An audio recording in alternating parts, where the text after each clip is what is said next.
Welcome back, people, to MG Sports TV. Very, very happy to have you guys again. We will be discussing the Reggae Girlz. Now, what about the Reggae Girlz?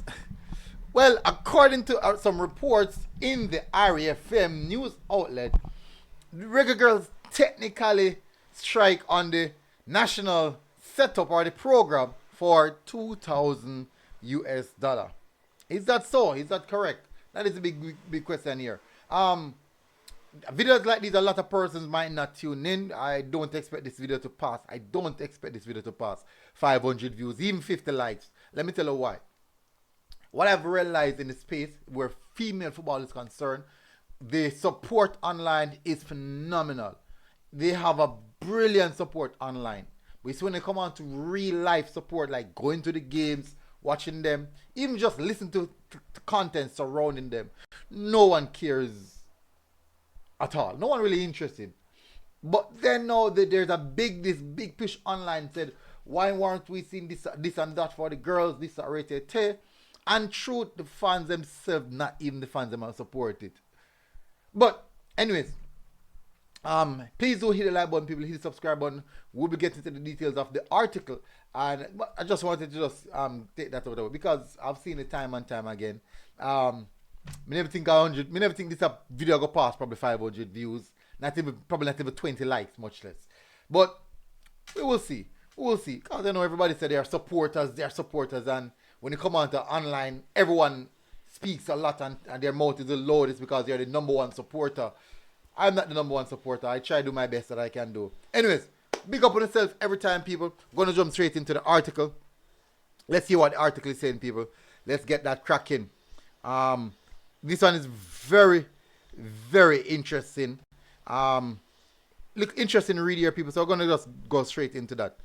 Let's have a look here. So, as you can see, it's the Reggae Girlz. Let's have a look. So this is the start. This is the title of the article. Reggae Girlz strike in 2023 was due to compensation owed to a handful of players. Let's get to that part of the article now where the reading starts, where it begins. Let me take myself out of the way. My apologies, people. My sincere apologies on that. Anyways, the Jamaica Reggae Girlz, who made themselves unavailable to represent the country after a successful 2023 World Cup campaign, made the decision on the basis of being owed US $2,000 by the Jamaica Football Federation. This was revealed by FIFPRO, the World Players Union, which has been representing the Reggae Girlz in their deliberation with the JFF since November last year. Now, first of all, who is FIFPRO? These are an organized committee governed by FIFA who are used to assist and help players or football teams in sorting out their rights, sorting out their finances, everything. But this is a huge body that does things the legal and right way in supporting and helping players. Now, these reports are not coming from the JFF. They're not coming from the fans. They're not coming from part in some sense, not directly coming from the Reggae Girlz. But this is coming from FIFPRO, where these persons would have collected information from FIFA, from the Reggae Girlz, and from the JFF, and collaborate those information together to come to the conclusion of what we are reading, or the article that I am reading at this present moment. So this is not just an aspect of hearsay or anything like that. This is a collective information. So this is actually what we wanted to hear or see for the longest duration. Now, this comes after 9 players were overpaid. Didn't really hear much about that being reported. $1,800 US by the JFF. 9 players get overpaid. Wow. By the JFF, who has indicated since last December that they had completed all payments to the national players. It has been revealed that this $2,000 is owed to just 3 players and includes incidentals, amongst which are baggage fees. The JFF is said to have also overpaid the Reggae Girlz some 2.6 or 2.4 or 2,046,000 2,046,000 during the campaign leading up to the 2023 FIFA Women's World Cup in Argentina and New Zealand. Now, this, this now kind of sounds strange, but remember, this is coming from FIFPRO, so who am I to question it? I do believe that they would have done their due diligence where that is concerned. The action taken by the Reggae Girlz resulted in Jamaica failing to qualify for the inaugural CONCACAF Women's Gold Cup, which is at the semi-final stage at this present moment in time. Ooh. Very, very interesting article, people. Really, really interesting article. Personally, I would love to know your to get your thoughts. I would love to get your thoughts on it. I'd really love to get your thoughts on all of that. And I understand what you guys think all of this transpire. What you guys think is going on here. Because, as I said, this is not me saying it. This is not the Reggae Girlz saying it. It's not JFF saying it. And not FIFA saying it. This is actually FIFPRO, the organ. This is a committee that is designated to sort out this issue. Basically, like a player union.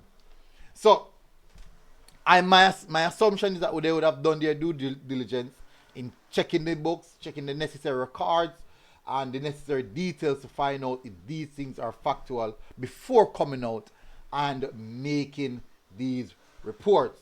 Very, very interesting. So, we lose out on the opportunity to play in the Gold Cup for a total of 2,000 US. Tough. Really, really tough. Now, my final statement is this. And I will always say it and I will not move from saying it. It doesn't matter which federation, it doesn't matter which country or wherever. Playing for your national team is not a job, it's not a work, it's an honor. Yes, you get a stipend, but you're not. Think about this, people. For the entire year, you play roughly 50 club games. For the entire year, you play a total of 50 club games. Maximum for the year, for the national team, you might play 5 games. And 5 games is a lot in 1 year. Just maximum 5 games. So if you're expecting to consistently get paid by the national team, that cannot bring you through life. If at the national team you depend upon to get paid, that just can't bring you through life. That's just how things are. Even at this moment, even up down to in January, there was reports stating that the Argentina national coach hasn't even received the pay as yet, and Messi have to offset many of the costs. Messi have to offset many of the costs. You know, it's funny. I think there's only poor nations hear players cry out about pay most of the time. At this present moment, the Canadian Federation is going through a deep financial crisis. And they're as a first world country. But the Canadian balls, you hear the Canadian footballers, them come and cry. Yeah, cry, say, boy, they're not getting the money, this or that. The US women national team was a huge advocate where money is concerned. And they were crying about money so much. So that at this present moment, the way the finances is structured for them, it's way worse off than how they're taking it. But I find it very, very strange. I don't know why many persons, and maybe this, all this I'm saying is just my personal opinion, but I believe that when it comes to the national team, just think about it. So Mikel Antonio, if he get 2,000 US to come represent Jamaica, to play 2 games, and he get 4,000 US, 2 games. Just saying. Mikel Antonio, who his weekly wages in West Ham is 70,000-80,000 pound weekly. What the heck is 4,000 US I got to do to him? That not do nothing for him. Not do a thing. So he's coming here, he's not coming here for wages. He's coming here to play, to represent in colours. Fine, there's not much finances in women's football. But if you believe that if you're gonna come and play and it makes no sense because they won't get paid, don't take the call up then. That's the reason why, that's how me look on it now. So the last couple of months that they didn't turn up, me say, oh fine, no problem. You realize they won't get paid. Because they won't get paid, just don't turn up. Go and play for your club where you're going to get paid. And I have no problem in that. But don't slight the girls who turn up to play. Because they want to play in their colours.